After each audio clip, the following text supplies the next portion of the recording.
ഈ തേങ്ങയുടെ തണ്ട് ചതച്ച് പേപ്പറിനകത്ത് എഴുതി ഭിത്തിയിലൊട്ടിച്ചു. എൻ്റെ അച്ഛനായിരുന്നു ഉദ്ഘാടനം. ദേവത അവിടെ ഗുഹാന്തപുരത്ത് ക്ഷേത്രത്തിൻ്റെ പന്തലിലാണ് നടത്തുന്നത്.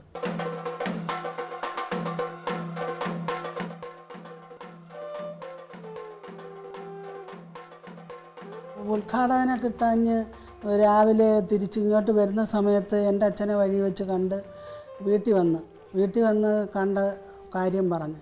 പക്ഷേ ഉദ്ഘാടന സമയത്ത് എൻ്റെ അച്ഛൻ പറഞ്ഞു, കഥ അവതരിപ്പിക്കുമ്പോൾ സാധാരണക്കാരന് മനസ്സിലാവുന്ന ഭാഷയിലായിരിക്കണം അവതരിപ്പിക്കുന്നത്, എങ്കിലേ ഇത് വിജയിക്കും. അത് ശരിക്കും അവസാന കാലം വരെയും അത് തന്നെ പിന്തുടർന്നു ആ ഒരു ഉപദേശം.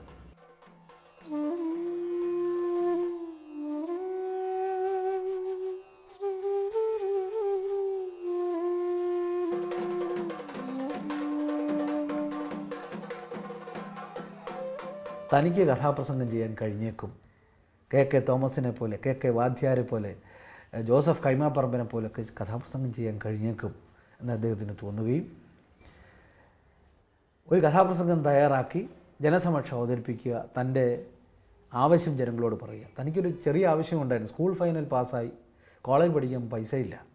അത് ജനങ്ങളോട് പറഞ്ഞു. എനിക്ക് കലാശാല വിദ്യാഭ്യാസം നടത്താൻ കലശലായ മോഹം, അതിനെനിക്ക് പണമില്ല, ഞാനൊരു കഥ പറയാം, പകരം നിങ്ങളെനിക്ക് പണം തന്ന് സഹായിക്കും. ഇതായിരുന്നു അദ്ദേഹത്തിൻ്റെ ആമുഖം. അഷ്ടമുടിക്കായലിൻ്റെ തീരത്തുള്ള ഗുഹാന്തപുരം ക്ഷേത്രത്തിൻ്റെ സേവപന്തലിലാണ് അദ്ദേഹത്തിൻ്റെ ആദ്യത്തെ കഥ ആയ ദേവത അദ്ദേഹം അവതരിപ്പിച്ചത്. ഇലക്ട്രിക് ബൾബില്ലാതെ പെട്രോമാക്സ് വെളിച്ചത്തിൽ വളരെ പരിമിതമായ ഒരു ചുറ്റുപാടിൽ തിങ്ങിക്കൂടിയ ജനങ്ങളുടെ മുമ്പിൽ അദ്ദേഹം കഥ പറഞ്ഞു. ഒരു തൊഴിലായിട്ട് കൊണ്ടുനടക്കാം എന്ന് വിചാരിച്ച് തുടങ്ങിയതല്ല.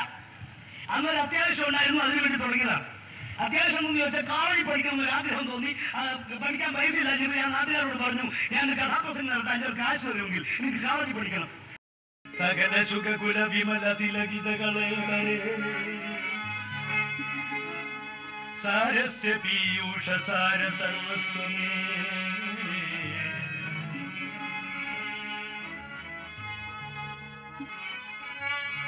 കഥയ മമ കഥകളതിസാദരം കാകുസ്ഥലീലകൾ കേട്ടാൽ മതിവരാ കാകുസ്ഥലീലകൾ കേട്ടാൽ മതിവരാ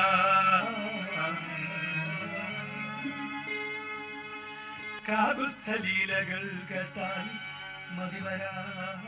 കഥ പറഞ്ഞു. കഥ വളരെയധികം വിജയിച്ചു. നേരം വെളുത്തപ്പോൾ എല്ലാവരും പൈസ കൊണ്ട് കൊടുത്ത് ആ പൈസ സ്വരൂപിച്ച് വെച്ചിരുന്ന് കോളേജിൽ ചേരാൻ.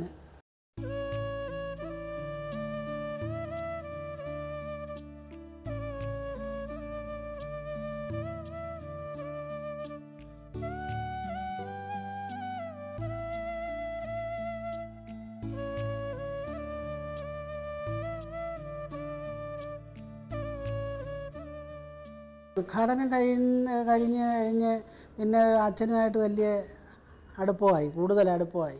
അപ്പോൾ അന്നൊന്നും എനിക്ക് അദ്ദേഹത്തെ ശ്രദ്ധിക്കാനെന്നുള്ള പ്രായമൊന്നും ആയില്ല.